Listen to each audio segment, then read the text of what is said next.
today we are going to be talking about Kamala Harris's weaknesses and whatnot, obviously.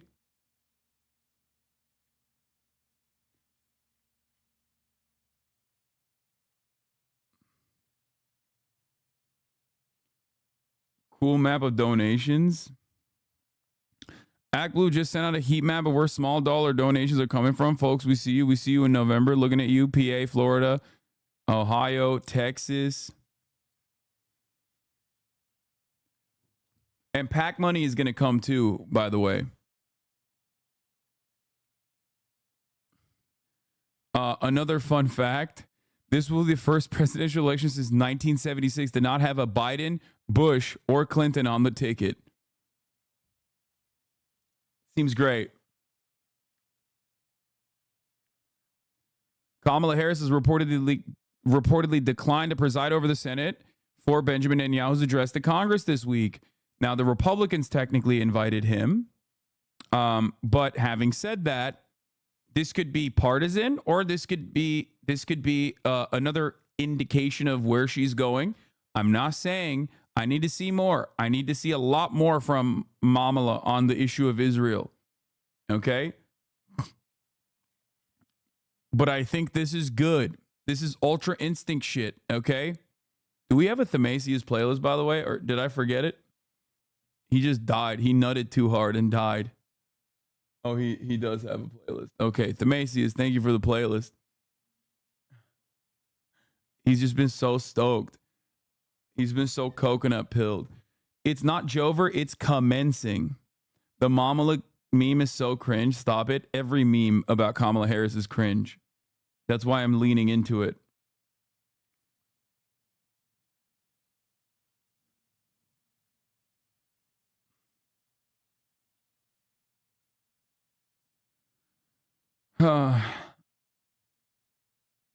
Israeli reporter says her not being there was the plan since before Joe stepped down. Yeah, they were angling her as like a counter to Joe Biden beforehand already. And I don't know if that was like motivated by Kamala's own personal opinion on the matter, or if it was specifically done to be like, hey, we're doing both. Like maybe Kamala can captivate and capture the youth vote by looking like a counter to Biden's like unconditional dick riding of Israel. You know what I mean? Hasan, do you ever get laid after girls listen to you speak? What do you think?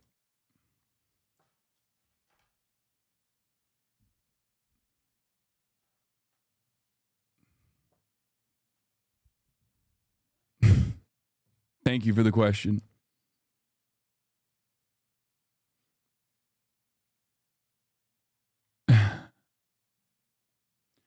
Anyway, Joe new Veep meme. Oh my God. Wait, what? Veep! Veep! By the way, she left as president. Veep! Veep! Oh. By the way, she left as president. What did Joe know? What did Joe know?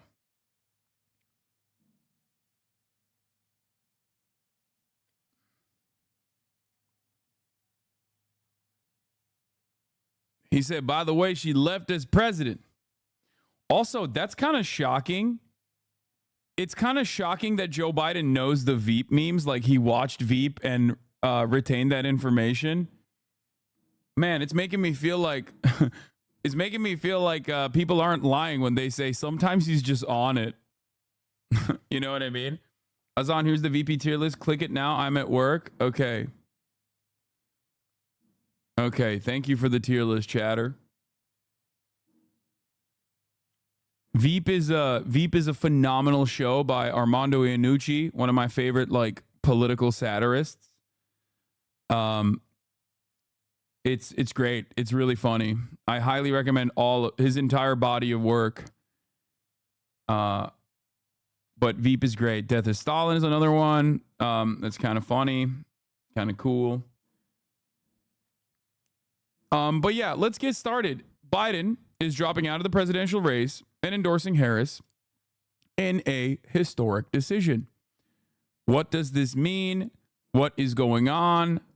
What is happening in the world? Wait, hold on. Where's my fucking tweet? Oh, here it is. Let's blast off one more time. I already blasted off, but let me spam it one more time. Engage with this tweet. Let the people know we are live. Let the people know we are alive. Okay? He got nothing on the GOAT Sorkin. Yeah. Okay. Gonna cover Kimberly Cheadle testifying on Capitol Hill. I don't think that's all that significant. Like the Secret Service. I think the Secret Service fuck ups from the Trump assassination attempt is not like that important. I mean, it's like almost drama content in comparison to like the far more consequential political news that is happening currently in terms of, you know, Joe Biden, the current sitting president, dropping out of the re-election campaign and endorsing Harris in this historic decision. Aaron Sorkin, I think Aaron Sorkin dropped the dumbest op-ed of all time and then turned around. And then deleted it. I think he retracted his op-ed, if I'm not mistaken. Classic Sorkin, man. Mike Johnson crying about it. I know we're going to get to the Republicans crying about it. It's pretty funny. I'm going to pee real quick, but let's get started. And that, of course, is where we're going to begin this morning with that truly world-changing news, you can call it. This story is covering the front pages around the globe. President Joe Biden's decision not to run for re-election. Now, this surprise announcement yesterday marks an historic, unprecedented, and possibly undemocratic moment in American politics. With the election, just think about this, 105 days away from today. In a statement, President Biden said his decision was in the best interest of the Democrats and the country, and he vowed to finish his term in office, the beginning of the end of a political career that has spanned more than 50 years. A half century. Now the eyes of the nation fall on Vice President Kamala Harris, who President Biden has formally endorsed as his successor. If the Democratic Party agrees, she will become the first woman of color to be nominated for the country's highest office. We've got our whole political team out here covering this, correspondents, analysts as well, to talk about how we got to this moment and what happens next. We'll also have reaction from the Republican side of the aisle, including a conversation with former President Trump. Let's start with Ed O'Keefe, who's in Rehoboth Beach, Delaware, where President Biden still isolating with COVID. Ed, it's been a remarkable 10 days. It changed American politics. You've been there every day of it. Good morning once again. Good morning, Tony. The president's doctor says his condition has dramatically improved over the weekend as he continues recovering from COVID-19. He made this momentous decision Saturday night here at his home in Rehoboth Beach with just the First Lady and 4 trusted aides by his side. He called the vice president Sunday morning to tell her, and then just a handful of staff before the rest of us found out the big news Sunday afternoon. That was crazy. In his message explaining, I guess he just didn't trust. I guess he didn't trust his. Great news. Manchin says he wouldn't serve as Harris's VP. Bro, who asked? Joe Manchin, shut your bitch ass up. Ain't nobody cares about this dumb fuck, bro. He's just personally, he's got like 2 fucking dumbass donors and like Matty Iglesias on his side. And he thinks that there's motion here. Okay? There is no motion. Joe Manchin, you have no motion. Joe Manchin. A competent administration will be coming after you and your fucking family members for inappropriate dealings and conflicts of interest a mile long. You're irrelevant. You dropped out of the Democratic Party. Fuck you. He's such an annoying little fucking loser. I can't stand this motherfucker, bro. I swear. Oh, I won't be vice president for Kamala Harris. It's like, nobody wants you to be Kamala Harris's VP, man. Who the fuck asked? Who the absolute fuck asked you, Joe? Ain't nobody asked for this. Yeah, Joe Manchin has that chaotic, like, how do I make this about myself energy, which is pretty funny. He's just like, wow, historic events are happening. How do I put myself on the fucking front lines of this conversation?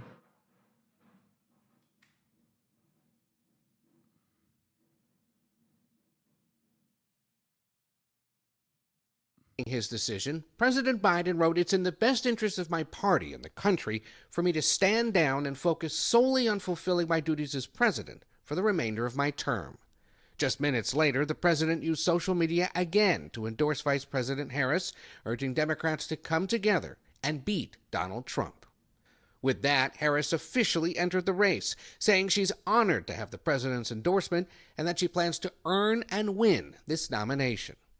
Within hours, most other party leaders, including Bill and Hillary Clinton, potential running mates, or those who might have been potential challengers, backed her bid, a sign she could quickly earn it in the coming days. She's been a key part of the successes at home and abroad of the Biden-Harris legacy, and I think she is best positioned to carry it forward. But some big names held back, including former President Barack Obama, former House Speaker Nancy Pelosi, and Senate Majority Leader Chuck Schumer. The unprecedented campaign shakeup comes more than 3 weeks after Biden's debate against former President Donald Trump. Look, if we finally beat Medicare. The 81-year-old's performance raised doubts about his mental fitness and led to mounting pressure to step aside from Democratic allies. Biden was defiant against those calls for weeks. Come on, guys. It's a little disrespectful. It's a little disrespectful to keep pointing to this. You know what I'm saying? It's like, we know he fucked up. All right. We know. Come on now. Yeah. His brain is no good. He dropped out. Now it's a little fucked up to keep posting his highlights like this. The debate was the best thing that happened to the Democratic Party. I mean, I agree. It's their incompetence. It's the Biden re-election campaign's incompetence that actually gave us this opportunity. I'm running and we're going to win. Before conferring with a tight group of advisors and family members and deciding late Saturday to end the campaign. With Joe Biden as the heart and soul of our party and Kamala Harris coming out swinging against this ticket, we've got the recipe for victory. As for Republicans, House Speaker Mike Johnson continued to test a line of attack against the Democrats on Sunday morning. It would be wrong and I think unlawful in accordance to some of these states' rules for a handful of people to go in a back room and... Really? Would it be? Is that how that works? Does Mike Johnson care about the Democratic primary and the Democratic Party's wishes? That's so funny. This is just tears, okay? This is just fucking tears. You're literally a crystal fascist. Shut the fuck up. You don't give a fuck about democracy. And also, hilarious that you're over here being like, oh, well, you know, this is, I'm quite concerned. I'm quite concerned about what this says about the democratic process in the Democratic Party's primaries. Brother, who are you talking to? Who are you trying to reach? Are you trying to reach the fucking, the Biden or busters? They do not exist.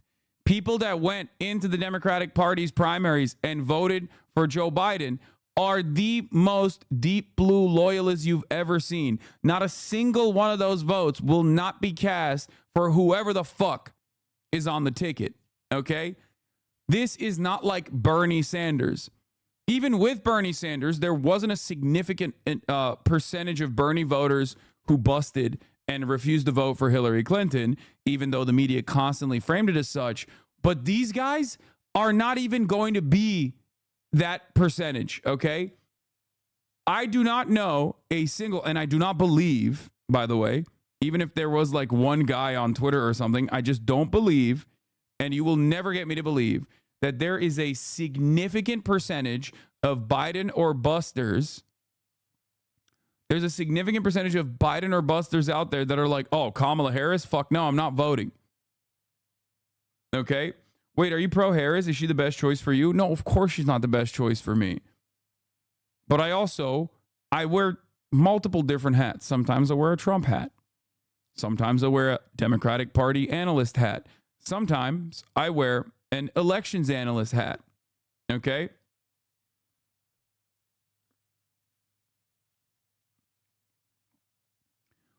a lot of times when I talk about like how a candidate is viewed by the broader electorate, like with Joe Biden, I made it known that my own personal opinion was irrelevant in terms of Joe Biden's reelection chances, because my own personal choice in the matter was that I was not going to vote for Joe Biden, right?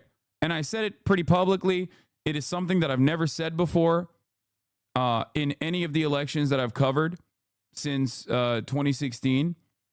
I've never been like, I'm not voting, 100% I'm not voting 10 toes down for whoever the Democratic candidate is. And Joe Biden was the first time that I ever said that. Now,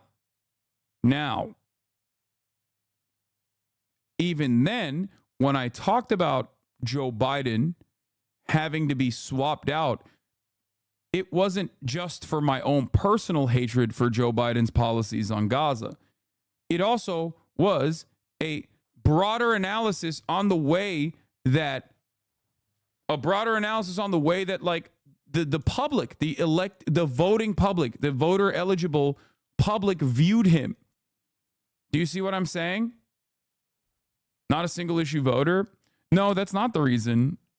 You can fucking cry, but there are plenty of people who, most people are single issue voters if they're not just ideologically aligned with the party. Okay? 80% of the American voting public votes on party lines. They don't vote on ideology. 20% vote on ideology, and that 20% are actually the single issue voters that you're talking about. There is no one that is making like comprehensive analysis on in terms of who they're voting for. Okay? But if you were to say like, for me, it was just genocide, it's an ironic thing to point to. Like, oh, wow, I can't believe this guy has a really angry opinion on the American participation in the ethnic cleansing of an entire population. Like, yeah, no, that's a perfectly valid thing to be a single issue voter on. I myself, however, had definitely broader analysis and more reasons than just that. His mental deterioration played a big role in it. Obviously, you are so obsessed with Gaza. I hate when people say this. Like, you're so fucking annoying. And if you're trying to do a 3-minute ad break debate right now at fucking 11:50 by saying you're so obsessed with Gaza, I'm gonna fucking put you on a rocket ship. I'm gonna put you on a rocket ship anyway. Here, take a week off. I hate that.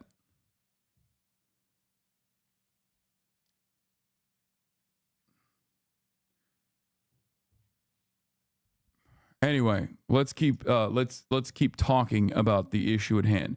So when I give you guys broad analysis, broader coverage of like what the American voters are looking at, what the American voters are seeing, I'm thinking about it from the framework of like what they care about, what they vote on. That's why I constantly talk about like in terms of NATO. Obviously, I have my own personal convictions on NATO, okay? But that's not what I'm talking about when I talk about NATO in terms of this election. When I talk about NATO, what do I always say? Americans in swing states or Americans across the board outside of the fucking DMV do not give a shit about NATO expansion, okay? Like, Americans are not like, thank God, man. Thank God Biden brought in Finland and Sweden into NATO. You will not find like one person. You will not find one person in the fucking real world that's like, nah, I'm actually voting for Biden because I was thinking about voting for Biden because he put Finland and Sweden into NATO. It's like, what are you saying? That's just the Reddit vote. It is not even marginal. It's not real. It's not a real movement, right?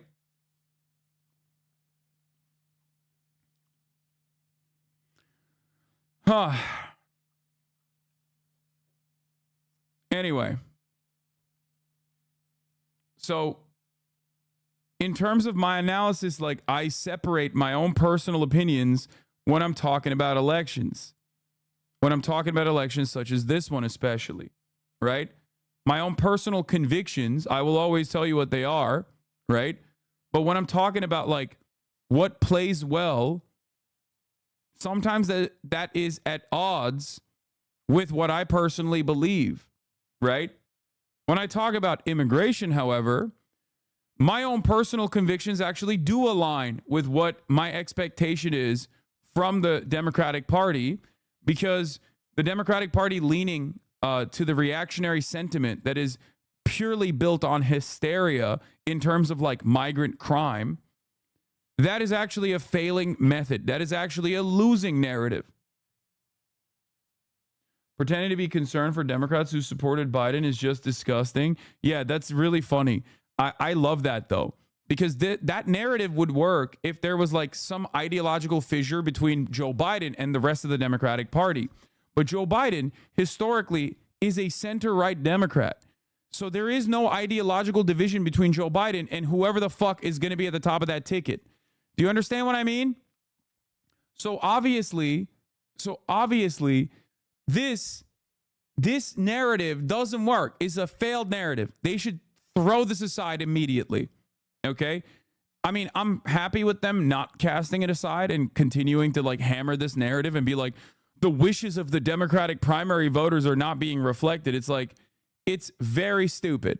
Okay? It's a very dumb narrative.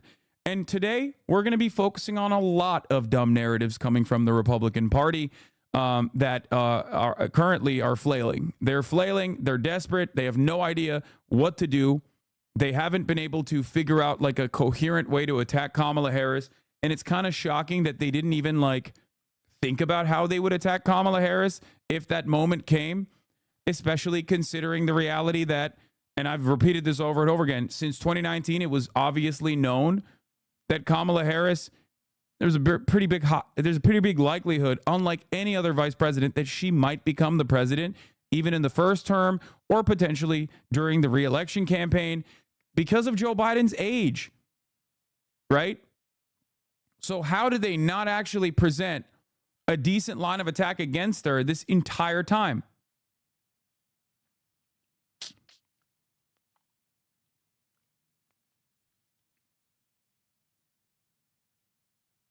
Anyway, that's awesome. Like, it's awesome that they have nothing. But let's continue. Switch it out because they don't like the candidate any longer. Last night, he called on Biden to resign immediately because... By the way, that's precisely how this works. Like, the notion that, like, oh, you don't get to switch it out because you don't like the candidate. Like, no, that's exactly how that works, actually. Like, that is what a competent party would do. And you're just mad that the Democrats, for once in their goddamn lives, were able to do something that a competent party would do. They're like in awe. They're shocked. They're shocked. They're like, how could they have done this to us? How about you worry about running a good campaign? How about you worry about trying to get Trump in office? The fuck do you mean? Oh, the Democratic primaries, the wishes of the Democratic Party primary voters is not being reflected. It's like, no, I think they're fine. I think they're happy with it.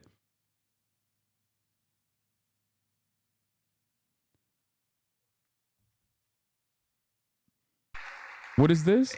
It is the weirdest thing to me. Democrats say that it is racist to believe, well, they say it's racist to do anything. I had a Diet Mountain Dew yesterday. This is a really bad narrative. This sucks. This is so 2016 coded. Yeah, good luck, dude. Good luck, guys. Hey, good luck. Joe Biden was president for the past 4 years. I don't know if you know that. He is literally racist. Joe Biden, who was the Barack Obama administration's hand-selected candidate for vice presidency, was hand-selected because he had a track record of being kind of racist and routinely making off-color remarks, okay?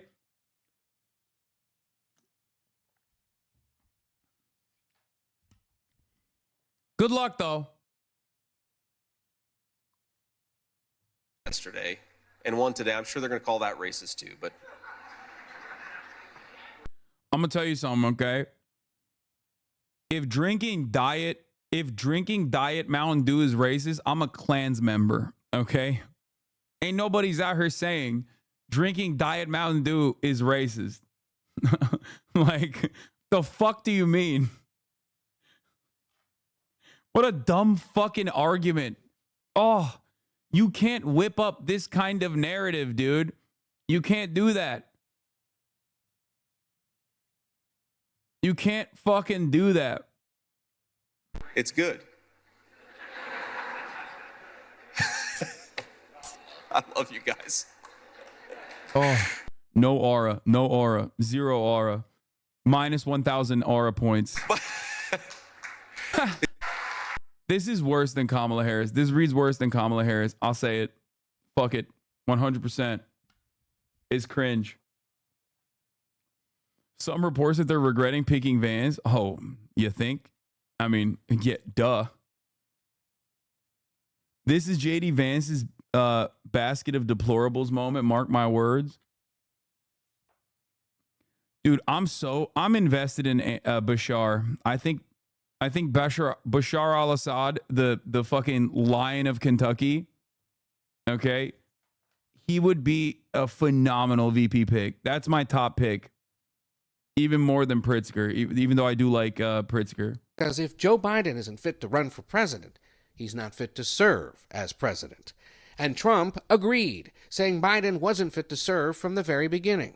Kamala was in on it. His campaign already treating Harris like the person to beat, attacking her in a new ad. Kamala owns this failed record. So as you can see, the campaign is underway already, but the president has... Dude, Andy Bashar, you're like, oh, don't take him away from Kentucky. Brother, Kentucky has one of the deepest, most reddest fucking state legislatures in the country. What are you talking about? He is phenomenal at, exercising his veto power, but he has a fucking veto-proof supermajority of some of the biggest freaks you've ever seen. Okay? So, like, technically, he's kind of being wasted in Kentucky. And yeah, his lieutenant governor can take over. Not sure he would be as charismatic. Bro, he's so goddamn white. I mean, chat, give me the fucking photo. Give me the family photo.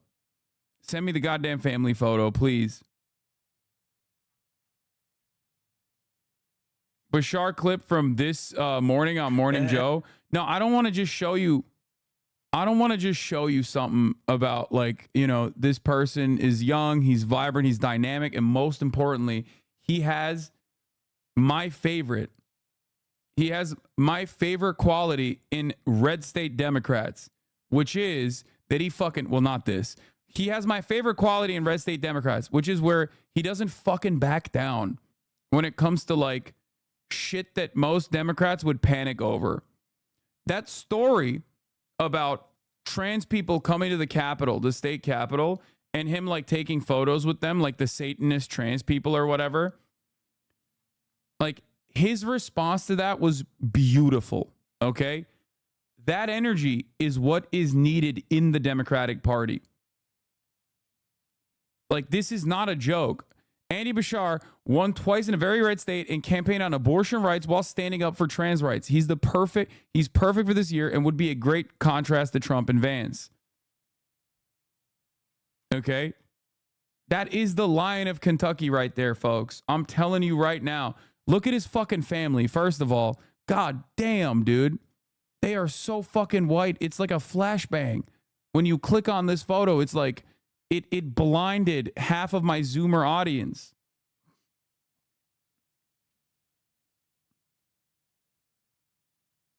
So interesting. Governor Bashar on his re-election and vetoing anti-trans bills. All children are children of God. I was going to stand up for the most marginalized children who didn't deserve either a state legislature or an entire campaign picking on them. In a lot of ways. But one of the issues that came up was, of course, trans rights. I mean, you did not hesitate to veto a sweeping anti-trans bill passed by the Kentucky state legislature. But your opponents still kind of came after. They also, because of that, probably came after you on that. It didn't work. What does that tell you about the effectiveness of this kind of an attack and, this approach from a lot of Republicans out there? Well, all children are children of God. That's what my faith teaches me, and I was going to stand up especially for the most marginalized children that didn't deserve either a state legislature or an entire campaign and all these super PACs picking on them. These are individuals that are already at the margins. The studies show suffer more mental health issues, are more at risk for suicide. We ought to be in the suicide prevention business and not further harming kids who are going through too much. I did it because it was the right thing, but I will say that the way these super PACs, in my I'm so fucking pilled on him, dude. It's not even, it's just, he's such a goated pick. He is so fucking good. And it was that story. It was the story where one of those fucking freaks in his own state legislature that came out and was like, how dare you take a photo with them trans pedophiles? And he just straight up was like, those are Kentuckians, okay? Those are fucking people from the state. Those are my people. They came to the state, and I'm not going to apologize for taking a photo with them, and I would do that every fucking day, okay? And he also demanded that the state legislator apologize to every fucking person that he took a photo with.